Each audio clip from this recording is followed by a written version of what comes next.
అండి, welcome to సంధ్య జున్ను vlogs. ఈరోజు మా ఇంట్లో గుడాలు వేశాను. గుడాలతో కాంబినేషన్ కళ్ళు మస్తు ఉంటుందండి. మా సైడ్ ఏ దావత్ అయినా కళ్ళు గుడాలు తప్పకుండా ఉండాల్సిందే. పల్లెటూళ్ళల్లో అయితే పొలాలలో దావత్ చేసుకుంటే గుడాలతో పాటు కళ్ళు ఉంటుంది తప్పకుండా.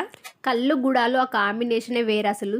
గుడాలకు నేను బబ్బర్లు వేశాను. ఇవి ఫస్ట్ నీట్గా వాష్ చేసుకొని ఒక గంట సేపు నానబెట్టుకోవాలి. తర్వాత మంచిగా వాటిని ఒక గిన్నెలో తీసుకొని ఒక 10 నిమిషాల సేపు ఉడకబెట్టుకోవాలి. తర్వాత నీళ్ళు లేకుండా వంపేసుకొని పోపు వేసుకోవాలి. పోపులోకి కొంచెం ఆయిల్, జీలకర్ర, ఆవాలు, ఎండుమిర్చి, వెల్లుల్లి, ఉల్లిపాయలు, పచ్చిమిర్చి, కరివేపాకు, కొత్తిమీర వేసుకొని మంచిగా మగ్గనివ్వాలి. తర్వాత అందులో కొంచెం పసుపు వేసుకోవాలి.